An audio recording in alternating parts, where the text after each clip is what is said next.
احترام تھا یہ میرے نبی کے گھر میں. یہ صرف بی بی خدیجہ کی وجہ سے نہیں کہ جناب خدیجہ نبی کے گھر آئی اور پھر گھر امیر ہو گیا.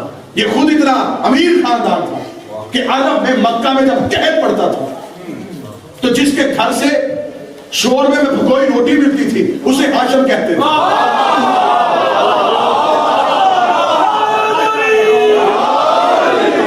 ہاشم نام نہیں تھا, حشم کہتے تھے شوربے میں بھگوئی ہوئی روٹی کو. سرکار رسالت مآب کے دنیا میں آنے پہ حضرت عبد المطلب نے 100 اونٹوں کی قربانی دی تھی, اور وہ کہہ رہے ہیں ہمارے نبی کے گھر میں کچھ بھی نہیں. عزت اسلام کی چاہتے ہو تو عزت نبی کی کرنا چاہیے. آج اسلام شرمندہ اس لیے ہو رہا ہے کہ تم نے دنیا کو نبی کی عزت نہیں بتائی. تم نے دنیا کو یہ نہیں بتایا ہمارے نبی کا احترام کیا تھا, ہمارے نبی کی عزت کی تھی. ڈوب کے مر جائے وہ مولوی جو آج غیر مسلم کو تو کہتا ہے کہ تو گستاخی نہ کر. ڈنمارک میں نبی کے خاکے شائع ہوتے ہیں تو تم سڑکوں کو بند کر دیتے. پہلے یہ بتاؤ کہ نبی کا خاکہ تاریخ میں لکھا کس نے تھا؟ تم نور لکھتے تو کبھی بھی خاکہ نہ بناتے. تم نے خاکی لکھا تو انہوں نے خاکہ بنایا. آپ غیر مسلم پہ اطلاعات بعد میں کیجئے گا, پہلے گھر کی صفائی کیجئے. آپ غیر مسلم کا گریبان بعد میں پکڑیے گا, پہلے اپنے گھر سے گستاخوں کو تلاش کیجئے. آج علماء کرام یہ کہتے ہیں مفتی مکہ تک یہ قانون بننا چاہیے, خانہ کعبہ میں بیت اللہ میں بیٹھ کے یہ قانون بننا چاہیے. جو بھی نبی کی عزت پہ حملہ کرے گا وہ واجب القتل ہوگا.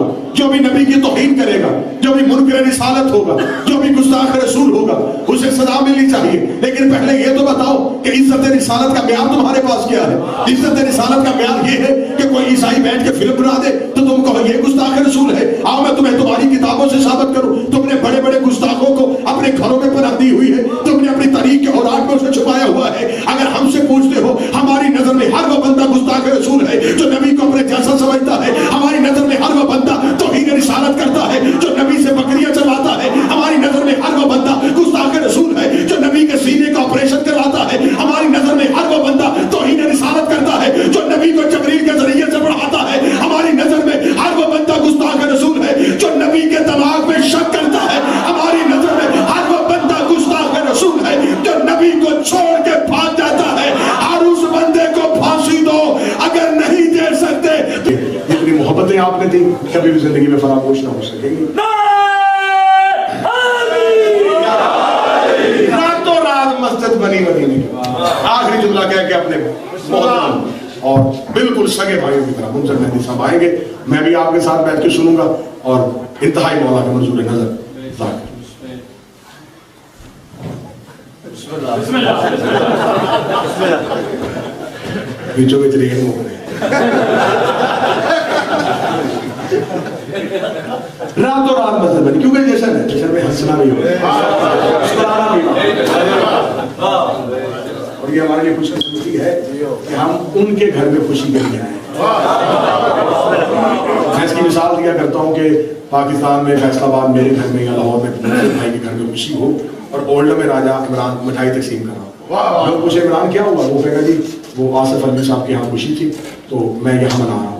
مجھے کوئی پاکستان میں اطلاع دے کہ جی اولڈ میں آپ کو کوئی تعلق ہے, وہاں پر بھی خوشی ہو رہی تھی.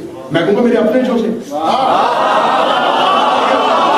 ہماری نسلیں سمجھ جائیں گی جب ملائکہ عرش میں جا کے کہیں گے نبی تو تیرا آیا تھا, محبوب تو تیرا آیا تھا, یہ وہاں پر خوشی کیوں منائی جا رہی تھی. تیری نسلیں سمجھ جائیں گی جب زہرا کا بابا کہے گا میرے اپنے جو تھے.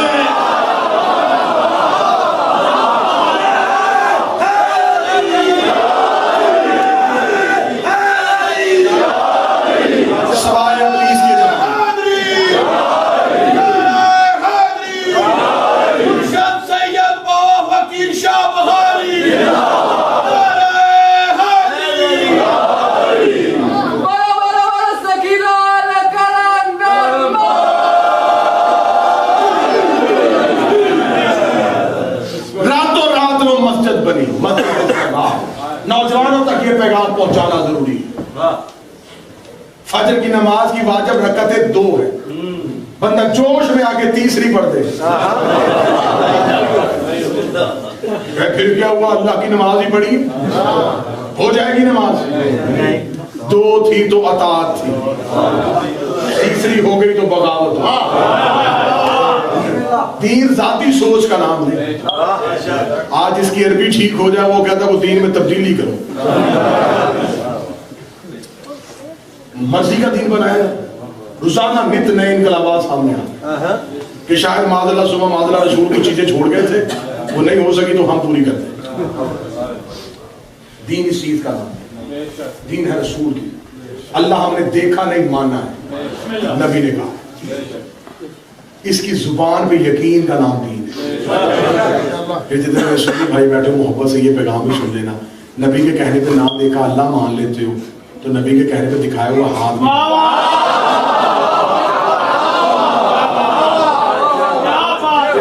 اگر نہ دیکھا ماننا چاہیے تو پھر دکھایا ہوا بھی ماننا۔ راتوں رات مسجد بنی، لیکن انہوں نے کہا کہ ہم نے نبی کا وسیلہ نہیں لینا، ہم نے اللہ کی عبادت کرنی ہے۔ ساری رات کتابیں کہتی ہیں کہ اس مسجد میں اللہ کی عبادت ہوتی ہے، اللہ کی تسبیح ہوتی ہے، اللہ کو بغیر نبی کے وسیلے کے مسلمان راضی کرنے کی کوشش کرتے ہیں۔ صبح کو جبریل نے آ کے کہا کہ خدا کہہ رہا ہے اپنے صحابہ کو ساتھ لے کے، اپنے ساتھیوں کو ساتھ لے کے جا اور اس مسجد کو گرا دے، اور صرف گرانا جلا دے۔ رسول کا جبریل اللہ سے جا کے کہا کہ وہ تیری عبادت کر رہے ہیں، مجھے نہیں مانتے تو کچھ نہیں، تجھے تو مان رہے ہیں۔ جبریل فوراً پلٹ کے نازل ہو گیا، فرمایا اس کا لہجہ تبدیل ہو گیا، وہ جلال میں آ گیا، وہ کہہ رہا میرے حبیب کو کہ میں لعنت کرتا ہوں اس عبادت میں جس میں تو نہ ہو۔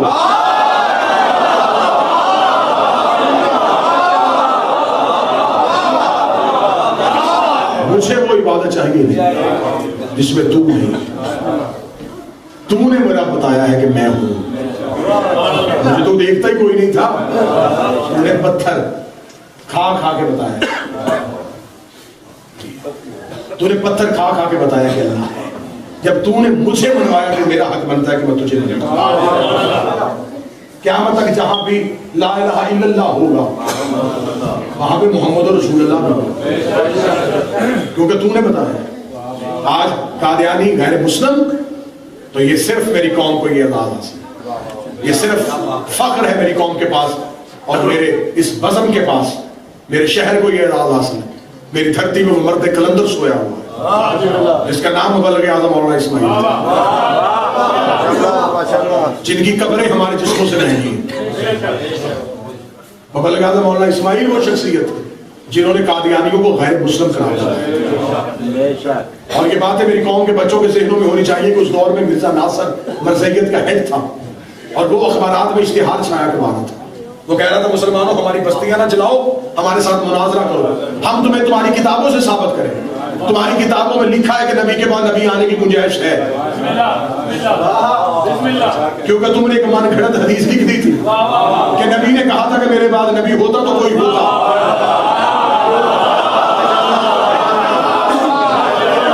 انہوں نے یہی حدیث پکڑ لی، انہوں نے کہا یہ حدیث بتا رہی ہے کہ نبی کے بعد نبی آنے کی گنجائش ہے، تو اگر نبی کے بعد غیر معصوم کو تم نائب سمجھ لیتے ہو، بڑی مدلل دلیلیں تھی ان کی، ان کا اگر نبی کے بعد غیر معصوم نبی کا جانشین بن سکتا ہے تو پھر مرزا غلام احمد بھی بن سکتا ہے، زیادہ وہ نبی کا جانشین ایسے معلوم، پورے ملک میں ایسے خاموشی تھی جیسے خندق کے میدان میں تھی۔ اس دور کا اہل سنت کا نام میرے پاس پورا ریکارڈ موجود ہے، درس آل محمد کی لائبریری میں پورا ریکارڈ موجود ہے۔ اس دور کا منظر بھائی اہل سنت کا قائد جس کا نام تھا آغا شورش کاشمیری، اس دور میں شیعہ کافر کا نعرہ بڑے عروج میں تھا، ہر جگہ پہ ہر مذہب میں کافر کافر شیعہ کافر کا نعرہ عروج۔ شورش کاشمیری نے فون کیا مبلغ اعظم کو درس آل محمد، قبلہ مولانا اسماعیل نے فون اٹھایا۔ آج لوگ ان کی خدمات کا انکار کرتے ہیں، دراصل وہ مذہب کا انکار کرتے ہیں۔ آپ دیکھیے تو صحیح وہ شخصیت تھی جنہوں نے نگر نگر دنیا سے علی ولی اللہ بنوائے، آج بھی ان کا گھر کچا ہی ہے، آج بھی ان کے مکان کی چھت کچی ہے، آج بھی ان کی قبر کچی ہے، اور میں گواہی دیتا ہوں ممبر حسین میں بافضو ہو کے مجھے بی بی کی چادر کی قسم، یہ وہ شخصیت ہے جنہوں نے بی بی سے کہا تھا بی بی مجھے دنیا نہ دینا، مجھے دولت نہ دینا، کرم مجھ پہ حسین کی ماں اتنا کر دینا، تیرا دشمن سوال ختم کرے میرا جواب شروع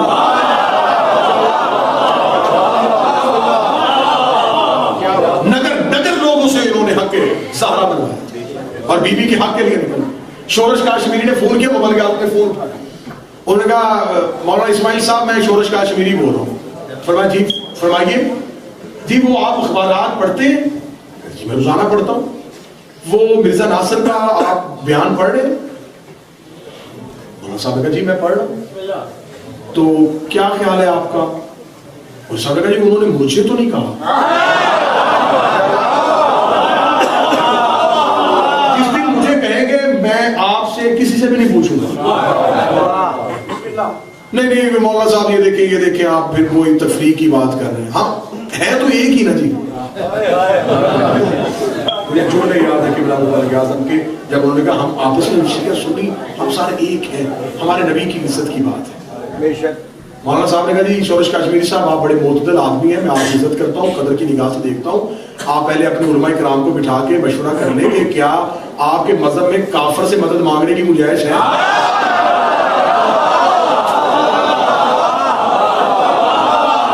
کیا کافر سے مدد مانگی جا سکتی ہے؟ جی چھوڑے دیجیے, اب کوئی بات ہے جی, اب چھوڑے اس بات کو, اس میں کیا لینا دینا. اب یہ پہلے یہ معاملہ طے کریں پھر بعد میں اس کو بھی بیٹھ کے طے کریں. مولانا اسماعیل نے کہا پھر ایسے نہیں, آپ اکیلے یہ بات کر رہے ہیں یا آپ کے ساتھ؟ انہوں نے کہا جی نہیں, یہ مولانا شاہ احمد نورانی بھی میرے پاس بیٹھے ہوئے, مولانا سمیع الحق بھی میرے پاس بیٹھے ہوئے, میں نام ممبر پہ لے رہا ہوں اور ذمہ داری کے ساتھ لے رہا ہوں. سمیع الحق آج بھی زندہ ہے, شاہ احمد نورانی چلے گئے, ان کا بیٹا ہے. شاہ نورانی صاحب بیٹھے ہیں, سمیع الحق صاحب بیٹھے ہیں, یہ سارے علماء کرام آئے ہوئے اور یہ کہہ رہے ہیں کہ بات اگر ہوتی نا کوئی اور تو ہم بحث کرتے ہیں, یہ بات ہے مناظرے کی, یہاں اسماعیل کی ضرورت پڑے گی. سنیے گا, میں لفظ بہ لفظ آپ تک وہ امانت پہنچاؤں. قبلہ مبلغ اعظم نے کہا پھر شورش کاشمیری صاحب میں آپ کی عزت کرتا ہوں لیکن ایسے نہیں, یہ جتنے علماء کرام آپ کے پاس آئے ان سب کو لے کے آپ فیصلہ آباد آئے. کم از کم میرے شہر والے دیکھیں کہ وسیلے کے سارے منکر چل کے آئے ہیں. جو یا رسول اللہ مدد نہیں مانتے وہ علی کے نوکر سے مدد مانگ رہے ہیں.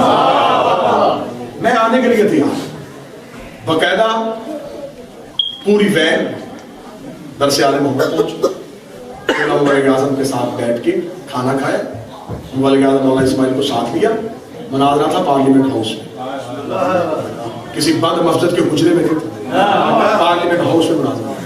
ذوالفقار علی بھٹو کا دور, ججز, وکلا, دانشور, صحافی, پارلیمنٹیرین, تمام طبقہ فکر سے تعلق رکھنے والے لوگ پارلیمنٹ میں موجود تھے.